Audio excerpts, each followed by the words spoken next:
Hi, my name is Debo Onofowora. I'm the initiator of Wealthy Farmers Fund. Today we have come to meet one of the wealthy farmers in Africa.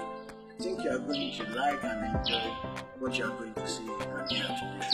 Follow me as we go.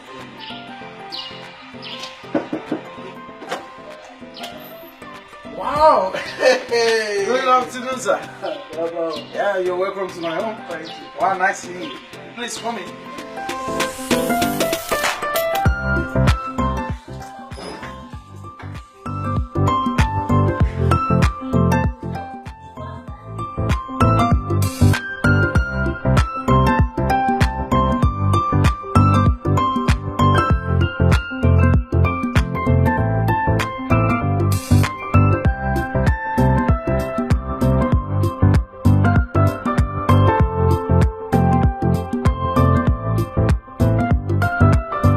Thank you. My name is Adeniyi Sola Bunmi. 39 years old, first born from a family of 4. Hail from Ekiti State, Adeniyi to be precise. Anytime I mention that name, I always smile. It's a beautiful place. I had my primary school in Okokoboro Community Primary School in Okokoboro Adebayo area of Adeniyi. From there, I proceeded to Unity Secondary School, and I did my school leaving certificates from Ado Community High School. After which I have to pause before going back to the university. And why I had to pause was based on the fact that I lost my dad. I was 93 when I was in GS2. I lost my father, and the moment that happened, everything changed. Everything changed, and that has actually instilled a lot of things in me. Because I've come in as the first one of this family, comfortable and good, but along the line we lost him and things changed, and I have to take up a lot of responsibility. I went back to university 2001, and from there I did business administration and management from the University of Highill. From there, I had my master's from Grenoble, France. Then I think I found myself in agri for a purpose. So far, I've gotten over 7 different certificates, and we're still learning.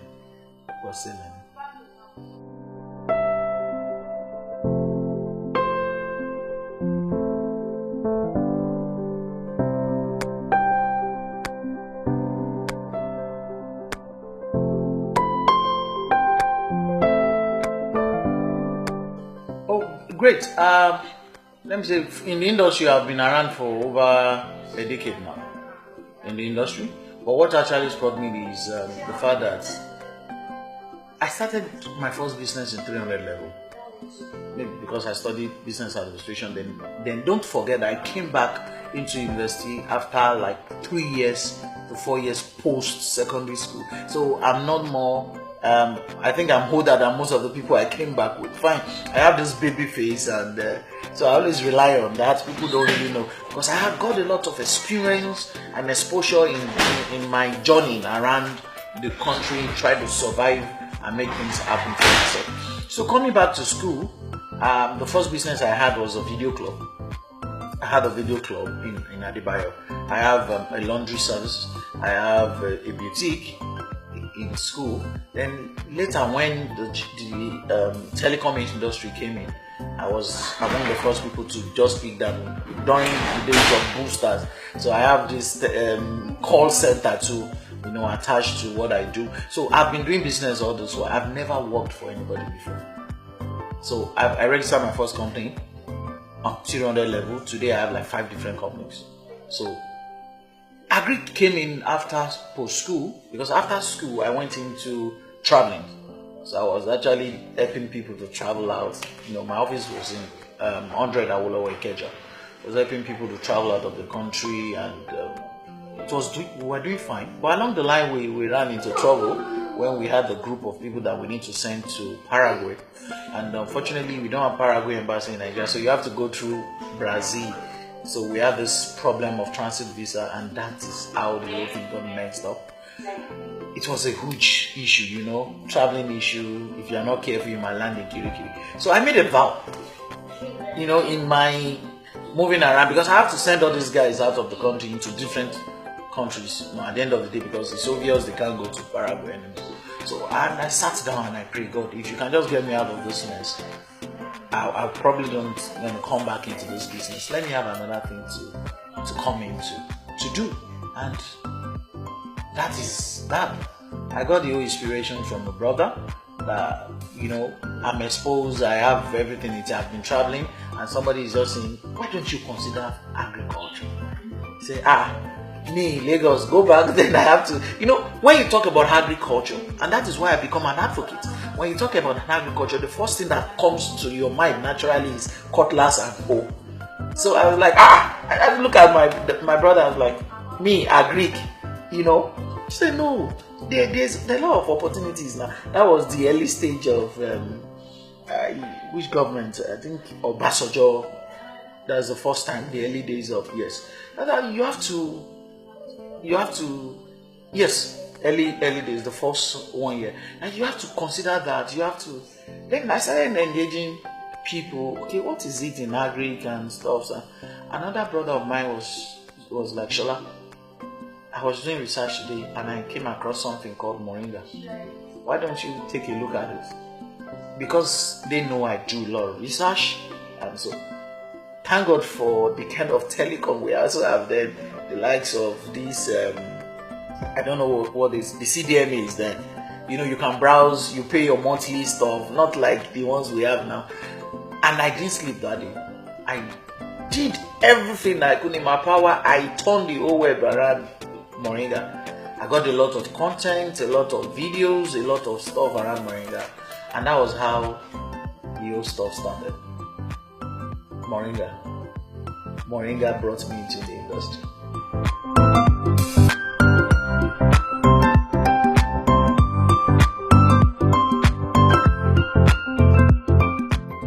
Well, before we talk about breaks or big breaks in life, there are challenges, and I think it's all about solution that you bring on the table. The bigger the solution, the bigger kind of money you're going to make from it. For me, we've done a lot and we've seen a lot.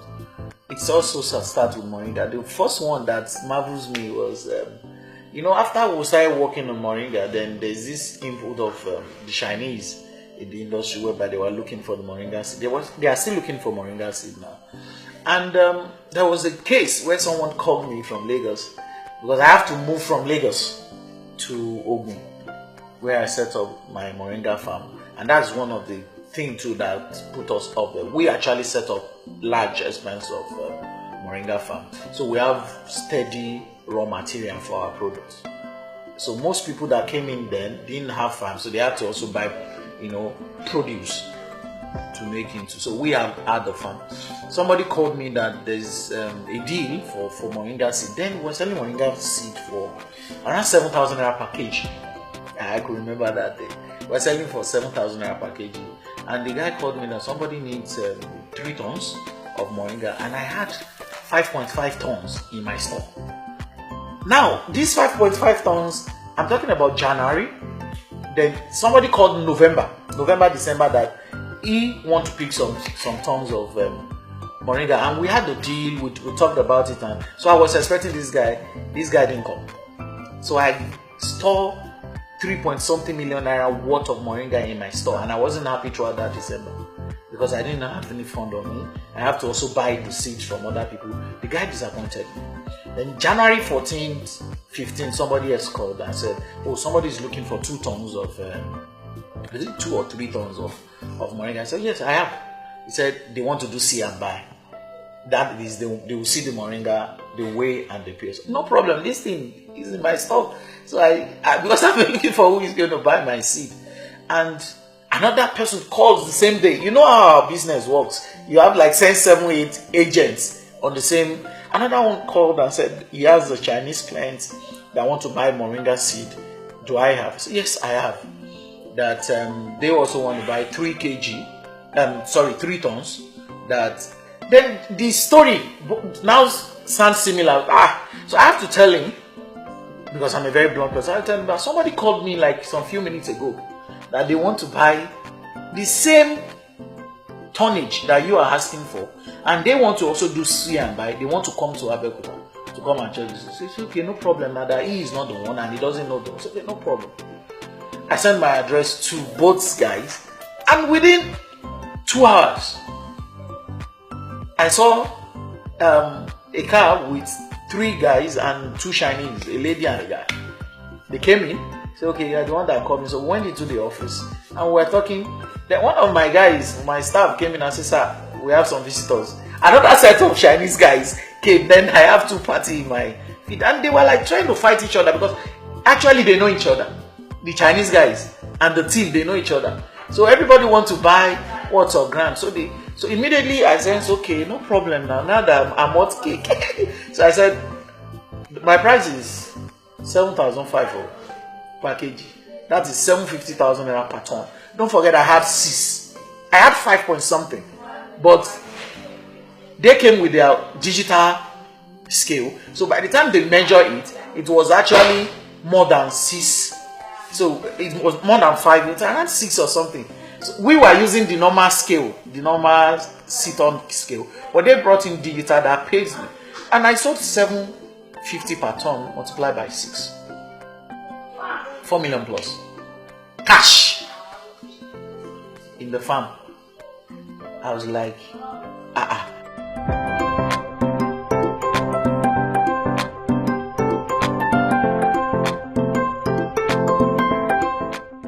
We have a lot of program. We have the bootcamp program whereby you come, you apply, and you come for our bootcamp. Our bootcamp is always free training, free accommodation for 3 weeks. And we are doing that in conjunction with APDEC and other partners too. We are talking to more partners because we have some youth that are interested in some form of livestock and stuff that we don't have in our facility yet. We want to then begin to send our students under the bootcamp to them. Those that are involved in interested in processing, we want to send them under our incubation programs to them because you need practical know-how and practical knowledge. We also have the GSEC. The GSEC is the Go Green School Economic Development Program, whereby we design programs for schools, most especially secondary schools. We want them to, okay, fine, we had the problem in our generation, seeing agric as a negative thing. Now we want to correct that in that impression early so that the secondary students can begin to understand that there's more opportunity in the industry than what they know. It's not about cutting grass and about, so we are setting up school farms and some other projects in GSEC. Another project which we just launched now is the GCAP. That's the Go Green City Agribusiness Promotional event. Is to also take agribusiness opportunity to communities, most especially in the cities. And we are launching with 4 cities. We are launching with Lagos, Abuja, Port Harcourt, and Kano. And later we are moving to Enugu and some other part. Then any state government that is also ready to develop the urban, farming can also talk to us. We develop proposal and do some MOU.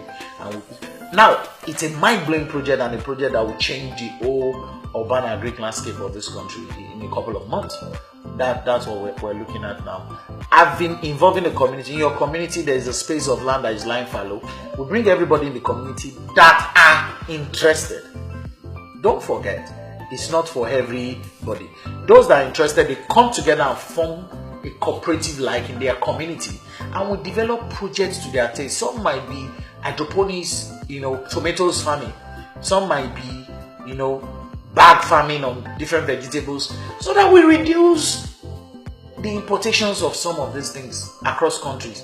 The food miles is becoming so longer. You are getting your tomatoes from as far as, like your tomatoes are doing 12 hours before you consume them. 12, 15, 20 hours. It's not healthy. But you can grow your tomatoes at the back of your house. So these are the things, this is the next thing. Your pepper, your tomatoes. Let me grow things that is for my own consumption. Then the moment I can't finish it, I can send some to my neighbor. Then my neighbor that is into fish can sell some to me. Then we'll go back to the probably trade by barter or food exchange program. until we design solution for ourselves, solutions will not fall from heaven. And how do we achieve that? We have to start from the bottom-up approach. Knowledge, information, knowledge, information, knowledge. We've got a lot of people that are retired, getting out of service every day. We need to empower them. We need to expose them and make things work.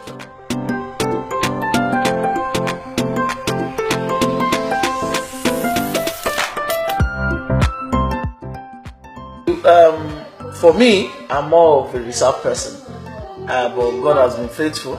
Like I said, things have been good. I love traveling. That's my second, thing. If I'm not doing agribusiness, if I'm not doing advocacy, policy development and stuff, I just want to travel around the world, and I'm still going to achieve that. I was telling my wife, I think 2 days ago, and said, you can imagine, because they are on holiday, the kids are on holiday, and we've been traveling across. We did 5 states recently: Lagos, Oyo, to Edo to Ondo to Oshun. Then we came back yesterday. I just want to touch everywhere. I've been able to visit some few countries in Europe. I've been able to do some, but for my own type of trip, my own kind of vacation, it's always vacation come business. For example, if I have conference, if I have speaking engagements, I get invited to, maybe I get such all expenses paid, stuff like that. I travel along with my family. But most time, I love visiting. One of my best countries is Israel. I get inspiration from this, especially community bonding. I got it from my kibbutz. I lived some couple of time in kibbutz system across Israel. Another lovely place I love is East Africa, because those guys were in the same Africa, but they are like 10 years ahead of us in agribusiness, if not more. Most especially Kenya.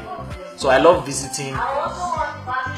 Say my trip I always go on the East Africa route. Like I'm going into Rwanda because I have a company in Rwanda. I have a agribusiness Rwanda. I'm going into Rwanda, and from Rwanda I go to Uganda, spend in Uganda. From Uganda I go to Kenya. From Kenya I go to Tanzania. From Tanzania I come back to Kenya, and I always fly back to Nigeria and route Kenya. Or sometimes I take my bag and go through here Rwanda, and I come back to Rwanda and come back to Nigeria. So we've been some, South American country. Just anywhere I'm going to, I must learn something. As I'm trying to relax too, probably I want to learn about horticulture. I want to learn about new techs in agri. So because I must be on top of my game in the industry as a coach, as a mentor. I must understand what is the latest thing, what is going on there, what is the thing that you are doing there. I can't do everything, but I must get informed, and that has really helped my the continental campaign and advocacy. I've met a lot of people, and in the industry, I play with the top guys. I roll with the top guys, and that is it. For the youth out there, for me, I'm believing God for a lovely house in probably Aja or maybe Banana Island any moment, if it's possible. I have a house in Ogun State. I have in Ekiti. I'm doing something in Abuja. Just to say that Greek is good. Been able to travel. Yeah, I've never, if not with my family, traveling on the road. I will never be on the road. Once I'm moving from one state to the other, except if you don't have an airport in your state. So if you're asking me for even meeting, as small as trying to meet, okay, let's talk about something, you have to pay my ticket. You have to fly me in. And if you can't do that, you're paying, I'm coming. I will never put myself on the road to Abuja. I will never do that. I will never do, so I will go down there. Port Harcourt, anywhere I'm going to, I always fly in and out. Agri industry is a very lovely one, highly lucrative. Once you understand your niche, you can't do everything. Just pick a niche and don't go back. We don't come out, farmers don't come out, but farmers are actually rich people in Nigeria. No matter how young they are rich. Because the moment you can put food on your table and live your dream life, you are doing great. So is a place to come to. It's an industry to watch out for. We are going to be having our conference in the Wedding Farmer Conference, and I believe we'll be seeing a lot of G-Wagons there. I think we're having one this year, and a lot of farmers are going to be coming across different cities of the country. So agric is beautiful. God has been faithful.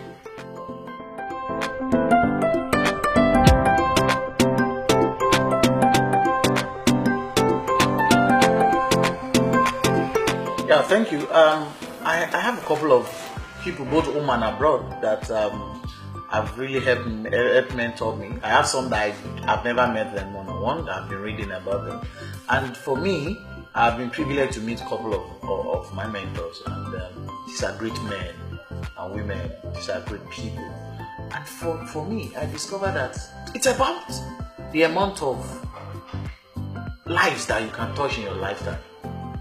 Because you don't know what will happen to you tomorrow. It's always a privilege. If you look at my story from my background to what it is that God has helped me achieve today, it's all about the grace.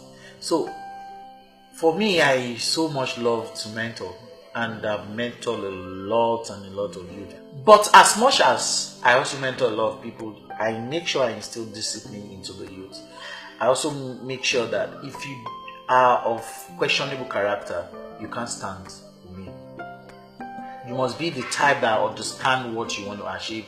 Then I put everything I have, energy, time, my network, my resources, I put them behind you and make sure that you achieve that thing. But once you are able to enter into my mentorship class, you need to count yourself lucky. Even people around you need to congratulate you, because you will never come out the same. Never come out the same.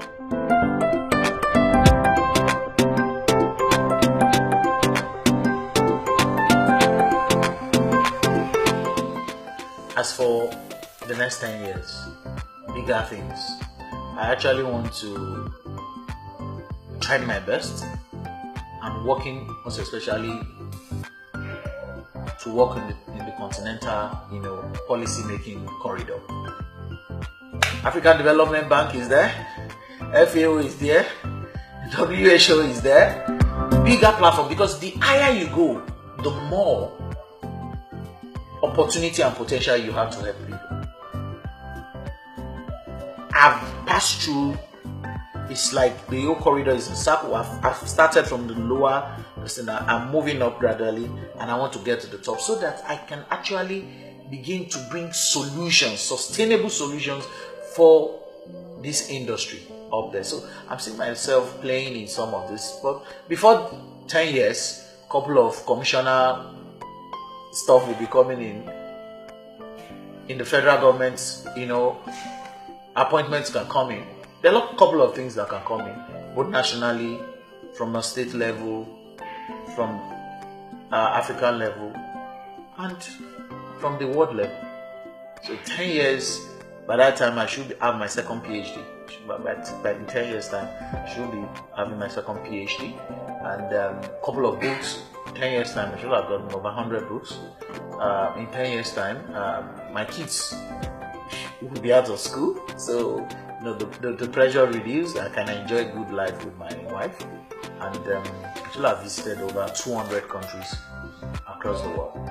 10 years time, and by that time, in 10 years time, I want to drive the latest car in town. I want the youth, in 10 years time, I will be 50. So I want to drive the car that the 20s guys are driving. When I get to 60, I want to drive that car. So till when I will go, I want to live good life. I want to live.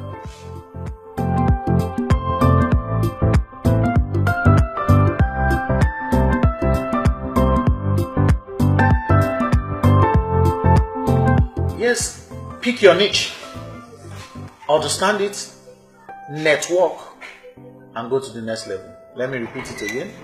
Pick your niche, understand it, network, and go to the next level.